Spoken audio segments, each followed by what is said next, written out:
तो बिहार की स्थिति संदर्भ में मैं कहूँ कि बिहार में जो दावे किए जाते हैं और जो हकीकत है, दुर्भाग्य से दुखद है, दोनों में कोई मेल नहीं।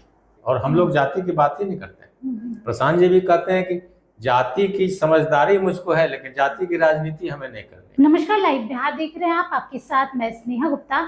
इस साल के अंत में बिहार विधानसभा का चुनाव है और ऐसे में जनसुराज जो है वो एक नई पार्टी के रूप में जनता के सामने आई है। एक नया धारा जो बिहार की राजनीति को कहीं ना कहीं बदल देगी।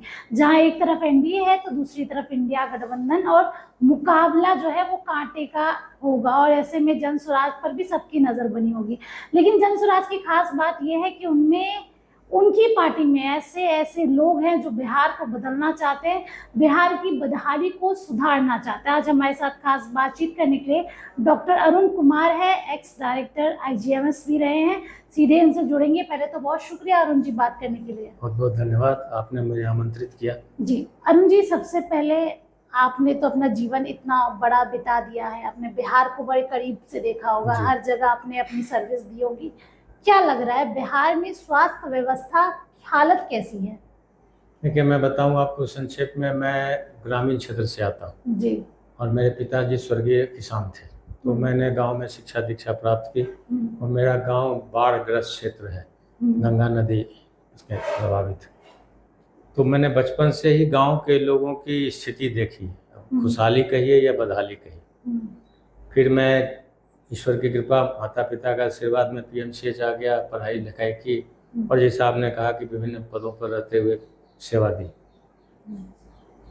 खास करके मेरी जिंदगी चूंकि चिकित्सा और चिकित्सा शिक्षा में बीती, तो आपने जो प्रश्न किया उचित है। देखिए, चिकित्सा सुविधा जो है, सरकार का दावा और आम जनों को उन दावों की प्राप्ति, दोनों में अगर आप जांच करेंगे तो इतना लंबा गैप है कि वो कोई मतलब नहीं रखता है। दावा करना तो बड़ा आसान है जी। हमने दावा कर दिया कि हमने पीएमसीएच को ऐसे बना दिया, हमने दावा कर दिया कि हमने उसको ऐसे बना दिया, हमने इतने किस्म की दवाएं उपलब्ध करा दी, हमने इतने डॉक्टर बहाल कर दिए, हमने इतने ये खोल दिए। जनता जो उसके बेनिफिशियरी है, सारी सुविधाओं का इस्तेमाल कौन करेगी? जनता करेगी। अब जनता चाहे शहरी क्षेत्र की हो, गाँव के क्षेत्र की हो, अगर उस जनता को सुगमता से वो सुविधा उपलब्ध नहीं है, ये दावे तो खोखले हो गए ना। जनता यहाँ की आज भी, ठीक है, पहले की तुलना में जनता बहुत जागृत हुई है, समझती तो अब बहुत ज़्यादा है, लेकिन प्रोटेस्ट अभी भी सब लोग नहीं कर पा रहे। वोकल जिसको आप कहते हैं, वो सब लोग नहीं हो पा रहे। कुछ लोग हैं जो पढ़े लिखे हैं, युवा हैं, थोड़ा सा अपनी सोच ऐसी रखते हैं तो वो वोकल होते हैं, लेकिन बाकी लोग उसको मन मार के, भगवान की कृपा समझ के, परिस्थिति जन्य समझ के वो उसको स्वीकार कर लेते हैं। तो इसका ये मतलब नहीं है कि जनता बहुत खुशहाल है। तो मेरी समझ से, चूंकि मैंने 40-42 साल इस क्षेत्र में गुजारा है, सरकार में भी, ऑटोनोमस में भी, प्राइवेट में भी, कॉर्पोरेट में भी, संयोग से मुझे सब क्षेत्र में काम करने का मौका। बिहार में भी मैंने काम किया, उत्तर प्रदेश में काम किया, पानीपत में काम किया। तो बिहार की स्थिति संदर्भ में मैं कहूँ कि बिहार में जो दावे किए जाते हैं और जो हकीकत है, दुर्भाग्य से दुखद है, दोनों में कोई मेल नहीं। आपने अक्सर देखा होगा और सुना भी होगा, खबरें आती हैं, कभी किसी के आंख चूहा खा जाता है, कभी किसी के पैर का अंगूठा चूहा खा जाता है। खासकर आईजीएमएस, एनएमसीएच और ऐसे कई बड़े बड़े अस्पताल हैं जो सरकार कहती है कि हम लाखों करोड़ों के बेड बना रहे हैं, सुविधाएं दे रहे हैं। पीएमसीएच की बात कर ले, एक रेप पीड़िता जाती है, उसे एक बेड नहीं मिलता। इतना बड़ा प्रोटेस्ट हुआ, स्वास्थ्य मंत्री मंगल पांडे हैं। आखिरकार इस बदहाली का जिम्मेदार कौन है? क्योंकि अस्पताल में लोग जाते हैं ठीक होने के लिए, सुधार करने के लिए, अपने आप को बेहतर बनाने के लिए, लेकिन ऑपरेशन के दौरान कुछ हो जाता है, ऑपरेशन के बाद अंगूठा खा लेता है चूहा, रेप पीड़िता को बिस्तर नहीं मिलता। तो क्या लग रहा है, सरकार आखिरकार कहाँ पीछे रह जा रही है? और ये बात है, ये सिर्फ बात ही रह जा रही है कि धरातल पे इससे जुड़ी कोई सच्चाई नहीं है? देखिए, आपने जितनी बातें कही वो कम है, उसमें जोड़ने लगो तो बहुत दृष्टांत जुड़ जाएंगे उसमें। अब जिस सरकार को यही मालूम नहीं है कि उसका एक अस्पताल 20 साल से बना हुआ है, मुजफ्फरपुर में आपने न्यूज़ पढ़ा होगा, 20 साल के बाद वहाँ के पदाधिकारियों को एक बिल्डिंग मिला ढाह ढनमनाया में, तो पता चला कि ये अस्पताल है। सिविल सर्जन साहब को नहीं पता था कि ये मेरा अस्पताल है, कलेक्टर साहब को नहीं पता था मेरा अस्पताल है। मैंने एक उदाहरण दिया कि जब व्यवस्था की ये स्थिति है, प्रशासन की ये स्थिति है कि उसे अपनी संपत्ति के बारे में नहीं मालूम, नंबर 1। नंबर 2, जब आप ये केवल गिना दें प्रेस के सामने बैठ के, और भली तो हम भी बैठ के बहुत उपलब्धि गिना दे सकते हैं। आप गिना दें कि हमने ये कर दिया, हमने इतने तरह की दवा दे दी, हमने इसे कर दिया, हमने इसे कर दिया, इसका सत्यापन किसी ने किया क्या? बुरा मत मानिएगा, आप पत्रकारिता में हैं और भी बड़े बड़े पेपर मीडिया, प्रिंट मीडिया है, इलेक्ट्रॉनिक मीडिया है, कभी सरकार के दावे का सत्यापन हुआ क्या कि क्या है? सरकार कहती है कि 200 तरह की दवा है, सत्यापन होता है सर, लेकिन जब सत्यापन होता है तो सरकार उस पत्रकार को भी कई तरीके के सवाल के घेरे में खड़ा कर देती है। बिल्कुल सही है। अभी हाल ही की बात अगर हम करें तो एक पत्रकार है मनीष कश्यप, आप ही की पार्टी से जुड़े हुए हैं, अभी जुड़े, उन्होंने पीएमसीएच का मामला उठाया, किस तरीके से उनके साथ मारपीट की गई। जब भी बहुत सारे ऐसे पत्रकार हैं जिन्होंने पीएमसीएच में मार खाई है, उसके बावजूद भी सरकार विफल है। तो स्वास्थ्य व्यवस्था तो बदहाल है ही, लेकिन जब कोई इस पर सवाल उठाता है उसकी हालत भी खराब कर दिया जाता है। देखिए, उसमें मैं एक ही लाइन कहूँगा, कोई हो, मनीष कश्यप जी हो या कोई पत्रकार हो, सभी अपने कर्तव्य का निर्वहन कर रहे हैं और सबों की सुरक्षा की जिम्मेवारी सरकार की है जी, समाज की है, बिल्कुल। लेकिन उसमें मेरा एक सुझाव है छोटा सा, अगर कोई आप गलत पाते हैं तो आपको उन चीज़ों को जनता के बीच में हाईलाइट करना चाहिए। स्पॉट पर वहाँ अगर आप वहाँ की व्यवस्था से तुरंत भिड़ना चाहें तो वहाँ तो उस व्यवस्था का एक नेक्सस है, डॉक्टर हैं, डॉक्टर के कंपाउंडर हैं, जूनियर डॉक्टर हैं, स्टूडेंट हैं, नर्स हैं। अब उससे भिड़ने के खोते में आप वहीं पर हाथ देने लगे तो फिर आप घायल हो जाते हैं। बिल्कुल। आपके हाथ में कलम है, कागज है, कैमरा है, आप उसको एक तथ्य के साथ 10 दिन, 15 दिन, 1 महीना चलाइए ना, फिर तो कोई आगे पीटेगा नहीं आपको स्टूडियो में। और पब्लिक को जागृत करिए। मेरा आग्रह ये है कि जनता तक सच्चाई पहुंचाइए। जो हम ये नहीं कहते कि इतना कम है तो इसको इतना बढ़ा के दिखाई नहीं, वो भी गलत है, लेकिन सच्चाई क्या है, जनता को मिलना क्या चाहिए, जनता को मिल क्या रहा है, सरकार का दावा क्या है, जनता को मिल क्या रहा है। आप तुलनात्मक और तथ्यात्मक अगर विवरणी जनता के सामने रखेंगे तो जनता जब आक्रोशित होगी तो आपको मार खाने की नौबत नहीं आएगी।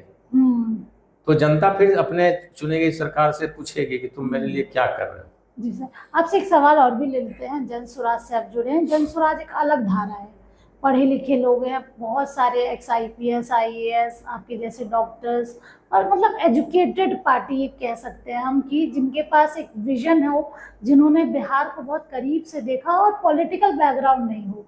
जन स्वराज में खासियत ये भी है कि ज़रूरी नहीं है कि आपके पास पॉलिटिकल बैकग्राउंड हो, उनको भी मौका मिल रहा है जिनको पॉलिटिक्स नहीं करनी है, जनता की सेवा करनी है। ऐसे में आप क्यों जुड़े जन स्वराज से? आपके पास तो और भी विकल्प है, क्योंकि आप काफी चर्चित रहे हैं। मैं तो आपको ऑफर तो आरजेडी से भी मिल सकता था, बीजेपी से भी। नहीं, मैं आपको गलत बयान नहीं करूंगा। मेरे पास ऑप्शन ये था कि मैं मेदांता में कंटिन्यू करता या और किसी बड़े अस्पताल में अप्रोच करता, मुझे जॉब मिल जाता, क्योंकि 15-16 वर्ष का उच्च पद पर कार्य करने का मेरे पास अनुभव था। चुनाव लड़ने की इच्छा है क्या सर? अभी तो नहीं है। अभी नहीं है, लेकिन पार्टी अगर किसी दिन कहेगी कि तुमको लड़ना है, जब हमने पार्टी ज्वाइन किया, पार्टी का अनुशासन मानेंगे तो ये बात भी मानेंगे। लेकिन अगर मुझे चॉइस दिया जाएगा तो मैं जनता के बीच और संगठन का काम करना ज़्यादा पसंद करूंगा बनस्पत की चुनाव लड़ने से। मैं भागता नहीं हूँ, लेकिन मुझे लगता है कि चुनाव लड़ने के लिए तो और भी मेरे बहुत से साथी हैं, युवा साथी हैं। ये हमको तो जो मेरा अनुभव है, जो मैंने देखा और आज भी जो देख रहे हैं, उस पर काम करने की जरूरत है, उस पर काम करने की जरूरत है। अब आपने जो प्रश्न किया कि जन स्वराज में पढ़े लिखे, पहले तो मैं आपको करेक्ट कर दूं कि आज की तारीख में जन स्वराज अगर गांव में आप कवर करते होंगे और प्रशांत किशोर जी की जो पैदल यात्रा चल रही है, आपको भरोसा नहीं होगा अपनी आंख पर जो लोगों का रिस्पॉन्स, क्या महिलाएं, क्या नवयुवक, क्या वृद्ध पुरुष, जाति धर्म से अलग हटके सबों में एक उत्साह है। उत्साह की वजह है कि पहली बार कोई आदमी जो अपने आराम के जीवन को छोड़ के, आप जानते हैं प्रशांत किशोर का बैकग्राउंड, उनको न पद की कमी थी, न पैसे की कमी थी, पॉलिटिकल पार्टीज के एडवाइजर थे, स्ट्रेटजिस्ट थे, माननीय मोदी जी से शुरू करके आइए ममता दीदी तक चले आइए, सब जगह मंतीश बाबू के भी इन्होंने यहाँ कार्य किया था कि बिहार में बाहर है नीतीश सरकार है, आपको याद होगा। तो इनको न पैसे की कमी थी, नीतीश बाबू ने स्टेट मिनिस्टर भी बना दिया था, अपने पार्टी का वाइस प्रेसिडेंट भी बना दिया था, तो सब कुछ मिल रहा था।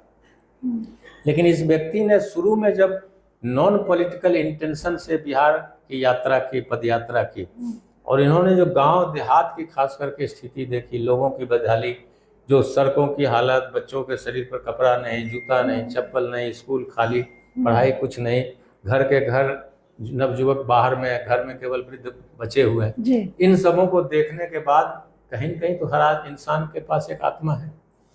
इनकी भी आत्मा ने इनको कहा कि भाई तुमने सब कुछ पाया, भगवान ने सब कुछ दिया, बिहार के लिए कुछ करो। और तब इन्होंने तय किया कि हमको अब बिहार के लिए करना है और अगले 10 साल हमको बिहार में ही काम करना है। और 10 साल हम अपना समय उन्होंने लिया है कि हम 10 साल में बिहार को बदलने का प्रयास करेंगे। एक सवाल ये भी होता है क्योंकि बिहार में अगर हम बात करें तो यहाँ जाति आधारित राजनीति होती है, चाहे कुछ भी हो जाए। आरजेडी के एक हार्डकोर वोटर्स हैं, बीजेपी के एक हार्डकोर वोटर्स है, जेडीयू के। ऐसे में जन स्वराज का कोई हार्डकोर वोटर नहीं है। मतलब ये नहीं कह सकते हम जन स्वराज के पास कोई ऐसे जात के लोग हैं जो सिर्फ जन स्वराज को ही वोट दे। ऐसे में क्या आपको लगता है इस बार जनता का मूड बदलेगा और वो शिक्षा और जो मुद्दे आप लोगों के हैं, पलायन, शिक्षा, काफी और भी ऐसे मुद्दे हैं जो युवाओं को पसंद आ जाए, तो क्या जनता का मूड बदल पाएंगे आप लोग? देखिए, मैं आपको बड़ी गंभीरता से और बड़ी ईमानदारी से बताता हूँ। जाति की बात बिहार में होती है, आज भी हो रही है। बिल्कुल। हर व्यक्ति भी समाज का और पत्रकारिता जगत से जुड़े हुए हर जो बिहार के हैं, दिल्ली से आते हैं, पहला प्रश्न ये कहते हैं कि बिहार जातिग्रस्त राज्य है, यहाँ क्या जाति के बैरियर को आप क्रॉस कर पाइएगा? तो प्रशांत जी जो इसका जवाब देते हैं कि साहब जाति पर बिहार में सरकार बहुत बार नहीं बनी। जयप्रकाश जी का आंदोलन हुआ, इंदिरा जी जब हारी तो उस समय तो कोई जाति पर बात नहीं हुई। कोई किसी ने कैंडिडेट का नाम तक नहीं पूछा। मैं बताता हूँ आपको, मैं उस समय पटना मेडिकल कॉलेज में हाउस सर्जन था।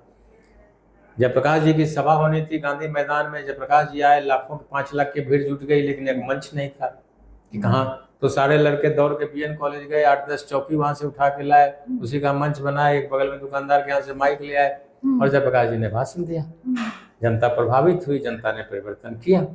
तो ऐसे कई उदाहरण। मोदी जी की बात है, 2014 से मोदी जी हैं, बिहार में भी बहुत बड़ी संख्या में MP का सीट वो जीतते हैं। मोदी जी के जाति के कितने प्रतिशत लोग बिहार में?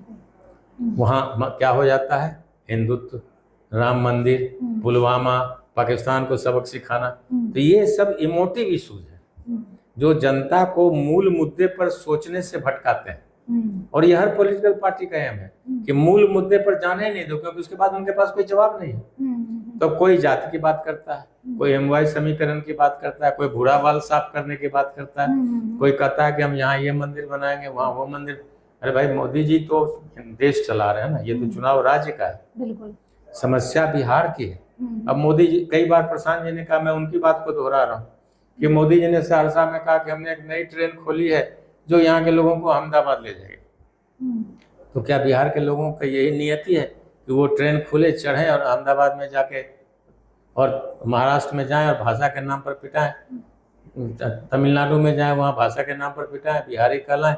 कोई कहे कि शायद बिहारियों के DNA में है यही कुछ करना। तो बिहार के लोग कितने अपमानित हो रहे हैं ये आप भी जानते हैं, हम भी जानते हैं। तो जाति से पब्लिक उठेगी बाहर, आप इस बात को मान लीजिए। अगर आप देहात को कवर करें तो पब्लिक सोच रही है और चर्चा कर रही है कि एक बार जाति धर्म से ऊपर उठ के, और हम लोग जाति की बात ही नहीं करते। प्रशांत जी भी कहते हैं कि जाति की समझदारी मुझको है, लेकिन जाति की राजनीति हमें नहीं करनी। तो हम लोग तो जाति पर बात ही नहीं करते कि कौन किस जाति का कौन। जो 5 मुद्दे हमारे मूल हैं, शिक्षा, गरीब बच्चों के लिए, रोजगार, पलायन, हर तरह का पलायन। विद्यार्थी आज पढ़ने के लिए कोटा जाता है, दिल्ली जाता है। लोग कहते हैं बिहार से बड़े IAS IPS हैं। आप बताइए, गलत है। 12वीं यहाँ से करता है और सब फिर दिल्ली कोचिंग के लिए चला जाता है, और वहाँ से वो IAS IPS IRS करता है। तो बिहार से किया हुआ तो नहीं कहलाएगा ना। एक समय था जब हम लोग पढ़ते थे, Patna college, science college, engineering college की क्या ख्याति थी। तो वो सारी ख्याति क्यों धूमिल हो गई? सरकार, नीतीश जी इसी इंजीनियरिंग कॉलेज के प्रोडक्ट हैं और 20 साल से वो मुख्यमंत्री हैं। तो क्यों ऐसा हो गया? क्यों ऐसा हो गया? लालू जी को तो मान लीजिए लोग कहते हैं कि ऐसे वैसे, लेकिन नीतीश जी में क्यों ऐसा हो गया? एनडीए जो है, एनडीए को जो भाजपा के घटक दल है, केवल झूठ का सहारा। पर जनता को क्या अभी चाहिए? प्रशांत जी ने 5 मुद्दों को लिया कि हम शिक्षा की उचित व्यवस्था करें, क्योंकि उनका कहना है कि जब तुम शिक्षित ही नहीं होगे तो किसी तरह का लाभ तुम्हारे बच्चे को नहीं मिलेगा। और वो कहते हैं कि आज तक आपने कई मुद्दों पर वोट दिया और वो मुद्दे आपको मिले भी, कभी सिलेंडर मिला, कभी सड़क मिला, कभी कुछ मिला, लेकिन आपने अपने बच्चों की शिक्षा पर कभी वोट नहीं दिया, इसलिए आपको नहीं मिला। इस बार आप अपने बच्चों की शिक्षा पर वोट दीजिए, उनके रोजगार पर वोट दीजिए। फिर जनसुराज कहती है कि साहब अगर जनता का आशीर्वाद मिला और हमारी सरकार बनी तो हम बुजुर्गों के लिए ये व्यवस्था करें। अब केवल प्रशांत जी ने कहा कि हम 2000 देंगे तो सरकार ने 400 से 1100 कर दिया। प्रभाव तो आप देख लीजिए, प्रभाव डायरेक्ट और इनडायरेक्ट दोनों होता है ना। डायरेक्ट हुआ कि वोट हुआ, हम जीत गए। इनडायरेक्ट हुआ कि जिस मुद्दे को हमने उठाया सरकार भी उस पर डरी और सरकार ने उस मुद्दे को लेकर जनता को राहत पहुंचाई। तो हमने तो जनता के लिए काम किया ना, हमने उठाया मुद्दा तब तो जनता को मिला। इस तरह से जो मूल मुद्दे हम उठा रहे हैं, पूंजी का पलायन, बार बार प्रशांत जी कहते हैं कि सीडी रेशियो बिहार का देखिए, यहाँ का पैसा दूसरे राज्यों में जा रहा है, यहाँ लोगों को कर्ज नहीं मिल रहा। तो जनसुराज ने कहा कि हम साहब सीडी रेशियो को दुरुस्त करेंगे, यहाँ जो हमारे उद्यमी हैं जिनको नौकरी नहीं मिल रही है उनको हम देंगे और इंटरेस्ट असिस्टेंस देंगे। मतलब कि अगर 10% बैंक लोन ले रही है तो 6% सरकार देगी बैंक को, 4% वो व्यक्ति देगा। तो ये सारे मूल मुद्दे हैं, मुद्दे तो बहुत से हैं लेकिन 4-5 मूल मुद्दे हैं। देखिए जनसुराज, सॉरी टू स्टॉप, और हमारा अंतिम लाइन, हमारा और जनसुराज का विश्वास है कि जाति इस बार कोई फैक्टर दीवार नहीं हो।